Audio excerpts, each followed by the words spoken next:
I want to go back to bed. Hello everyone, welcome to another Pokemon Sword and Shield discussion video. We just had a trailer drop this morning. Looks like we're going to start getting these more frequently as we expected. And Dave can barely contain his excitement over here. In case you are new to Dave or IronFury, WEEZING is his favorite Pokemon of all time. So when this trailer starts off with Galarian form WEEZING, my boy. So obviously today we're going to be talking about the new Pokemon revealed in the latest Sword and Shield trailer, give you our thoughts on them so far, and we'll briefly talk about the team stuff, but we're here to talk about the Pokemon today. That was the main focus of the trailer. Yep. So we're going to start off with Zigzagoon. First mon there is a WEEZING. Nope, we're going to Zigzagoon. So Zigzagoon is now a dark normal type. Has pickup and gluttony. I think it's essentially a Alolan Rattata again. It's same abilities though, which means that Alolan Zigzagoon, Alolan, holy shit, Galarian Zigzagoon might actually be worth having in the party. Yeah. Because of that early pickup. It's so useful. So let's start talking about the details that they have on the website here. We haven't read these yet ourselves, so these are new for us. The free-willing original species of Zigzagoon. The Zigzagoon of the Galar region move about however they like and never settle down. They're known to inhabit all areas of the region, including fields, forests, and even towns. There is some speculation that the zigzag movements of the Zigzagoon in other regions stem from the restless nature of Galarian Zigzagoon, which is considered to be the oldest branch of the species. Sure, let's go with that. I mean, look, that kind of lore appeals to me. I world like building. it. Yeah, I'm also gonna turn down our mic a little bit because I see it peaking a couple times. So sorry to anyone who was wearing headphones in the start of the video. So this kind of Zigzagoon enjoys battles and will charge at people and other Pokemon in an attempt to provoke a fight. Of course, it's usually successful because that's how it works. Humans tend to think Galarian Zigzagoon is just playing or showing affection. It seems to cause Galarian Zigzagoon some frustration when people don't get angry, even though it's trying to provoke them. And then, of course, we'll talk about this guy in a moment. But first, Galarian Linoone. The rushing Pokemon stays dark normal, abilities don't change. Who looks mean as fuck. Yeah. Super destructive charges. Galarian Linoone can reach speeds of over 60 miles per hour and can deliver devastating tackles and headbutts. These attacks have enough destructive force to even knock a car away, but they can also throw Linoone off balance if they miss. That means nothing. That's just lore stuff right there. Yeah, now the question is whether or not this thing is actually still going to have extreme speed. Yeah. Because that was an egg move previously. I know it wasn't it was originally an event mon. Oh.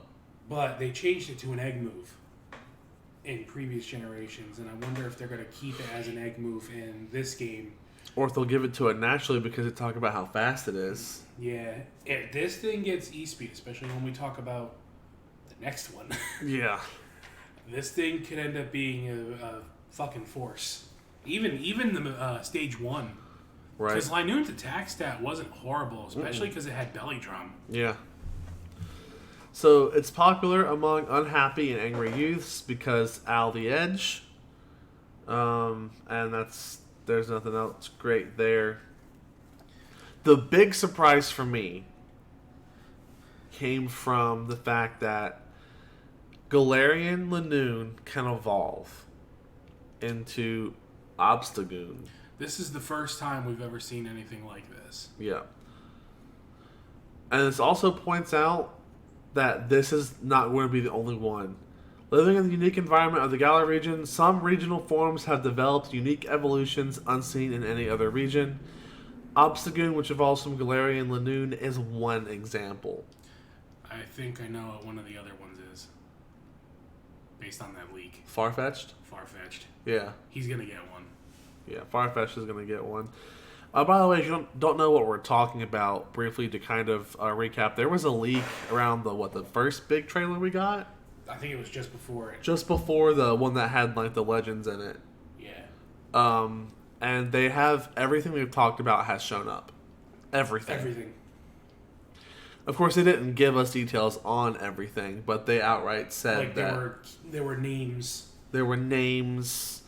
They got the team right. They've gotten a lot of the Pokemon right. Yeah. So anyway, that's just kind of catching us up on that. So here's where the big changes come in. We're going to abilities. Reckless and Guts.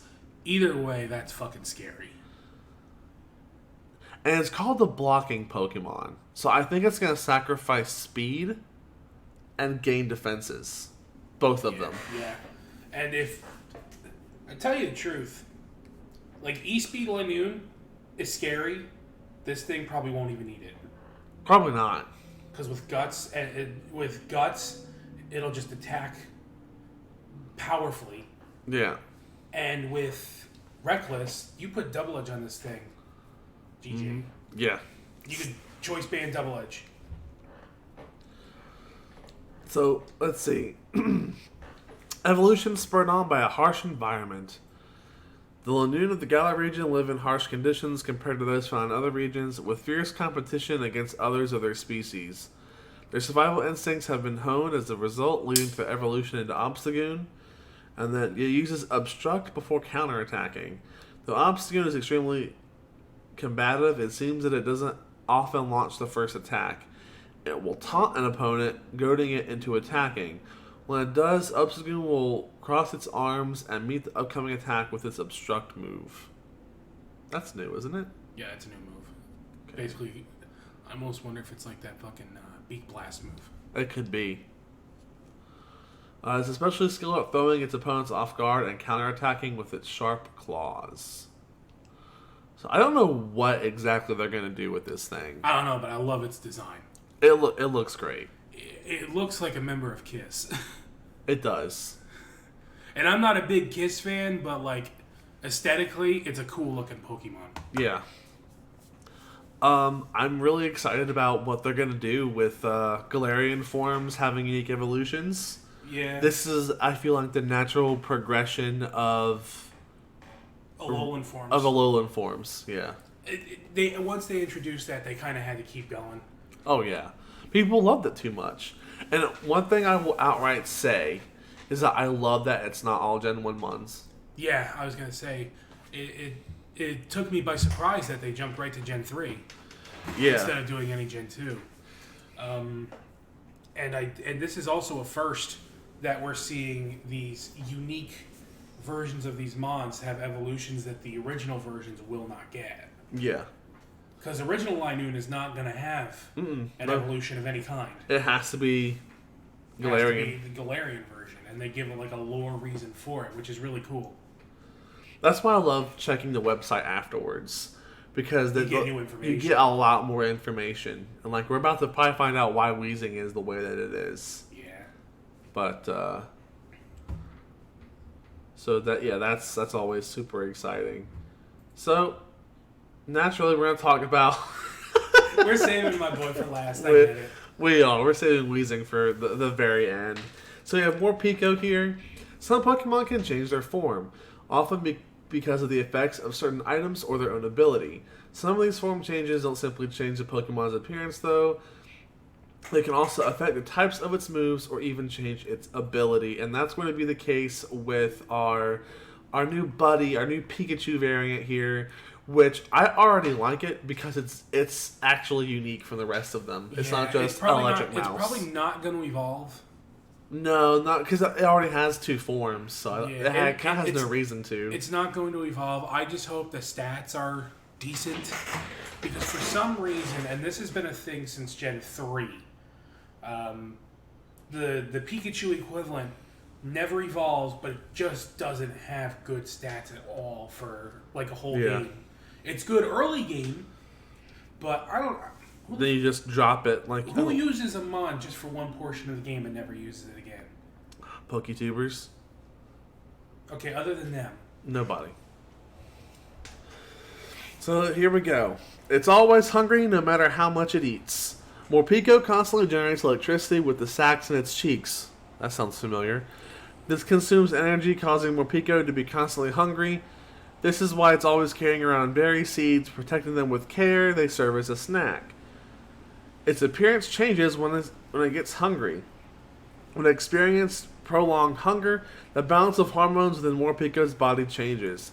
This causes its fur color to change and triggers more aggressive and volatile behavior. The energy stored in its cheek sacs also changes from electric type to dark type. Its ability, Hunger Switch, allows it to change forms. So it's obviously a new ability introduced in these games. It changes its appearance each turn. That's interesting. That's... Morpico's signature move, Aura Wheel, changes height depending on the form. In full belly mode, the move is electric type, while in hangry mode, it becomes dark type. I don't know how I feel about that. I don't know how I feel about that either. I only say that because, like, I'm thinking in terms of both competitively and just battling in general. Like, that seems a little too unpredictable.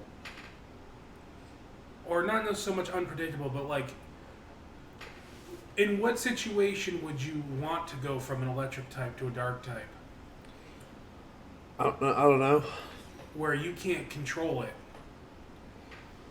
We need to see the stats and we need to see what other moves it has, though, because, I mean, it only changes one move. I like this mon as a concept, but I will say I'm not a fan that it looks like Pikachu went digging through the trash and some of the Pikachu, like some of the trash just got stuck to it. That is kind of what it looks like. I'm not the biggest fan of, like, its actual... I like the hangry design, because that actually looks unique. Yeah. But the full belly design just looks like a Pikachu.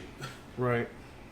Like, it's not even hiding it. At least some of the other ones, like Pachirisu was a squirrel, Emolga was a flying squirrel. Right. So, now we're going to move on to some of the new characters we got to see. We got to see, they introduced them as rivals. So we have Marnie here, who's one of your rivals who has a competitive side, together with her partner Morpico, so that's going to be her unique Pokemon. She aims to become the champion of the region to accomplish a certain goal. She has many passionate fans thanks to her sense of style and calm, calculated battle strategies. They're wanting to obviously frame her as a villainous rival, but I don't think that will be the case. It's gonna be, look at this guy's artwork and tell me he's not the villain. Or a major villain, at least. Or if nothing else, just an asshole. So, Beady? Bead? However you want to pronounce Bidet. it. He has his endorsement from Rose, the chairman of the Pokemon League. Well, that just confirmed that suspicion. Right? While he clearly is aiming to become champion, he seems to have other objectives as well. So we're abandoning the whole, like, hometown rival approach. Like, these are rivals that because you'll probably see them a lot, but they're going to be... They have their own stories and they have their own starting point. They're not just, oh, you knew this kid forever. Right? It's, hey, that guy's kind of an asshole, and that girl's really popular for some reason. Yeah. So that leads us, so I have to go on. We just woke up, like, within... We woke up to watch this. Yeah, so... And I'm not 100% awake yet. Team Yell. Team Yell is a group of troublemakers who seem to appear wherever the gym challenge takes you, who attempt to get in your way at every opportunity. They're Marnie super fans.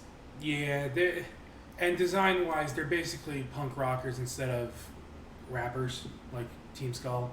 Yeah. They're essentially a toxic fan base.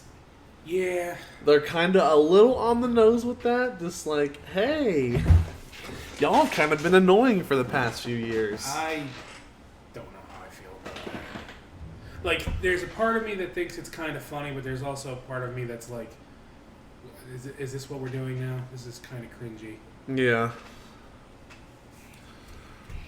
I forgot about that other guy. We do have a hometown rival. Hop. Oh, yeah. Fucking hop on hop. Alright. That's enough of that. And that's going to wrap up this video, guys. Thanks for watching. Yeah, right. Fuck you. Alright. Galarian WEEZING. The poison fairy Pokemon with Levitate and an ability that they are keeping hidden. Which normally means it's really good. Huge power. It emits purified air from the top of its heads. Galarian WEEZING consumes polluted air and poisonous gases for sustenance. The air and gases absorbed will have toxins removed before being spewed out again from the tops of WEEZING's heads. Apparently the air produced through this purification process is very clean. That's why it's a fairy type. Poison gas gathers around its mouths. The toxins accumulated within WEEZING's bodies form into 2 concentrated poison clouds that leak out and drift around it. The gas is so potent that even a whiff is enough to stun and immobilize an opponent. It is WEEZING's best weapon during battles. That's probably going to lead into its second ability. Oh, God. What if he gets, like, merciless? He might. Ooh, that... I'm willing to sacrifice the ground immunity for merciless. What? Merciless is the one that where it automatically crits if it's poisoned. Oh, yeah. Where if the other one is poisoned. Right now, Toxapex is the only mon that has that move, but it's useless on Toxapex. I would also feel like if it was an ability we already knew, would they keep it hidden? That's true. I think it's a new ability. I don't know what it could be, but... We might find out more as the coming weeks go on. Yeah. I love its design, though. I love its design. It's a top hat. Yeah. He's a proper British gentleman. Even has a beard, little mustache. Yes, quite. Yes, cheerio, good lad. I've come to purify your air. Yeah. So that's all we got, which doesn't seem like a lot, but it also is a lot at the same time. And I said this last time, but I think that the frequency of these videos is about to increase a lot. We are in August. We're at least getting them once a month. I think we're going to go bi-weekly this month. I feel like the game comes out mid-November, not late November. It comes out mid-November. And Ides of November. There's a lot we don't know about, and which I know you're in the camp of, that's fine, but it does go against our strategy for the past 2 generations. Yeah.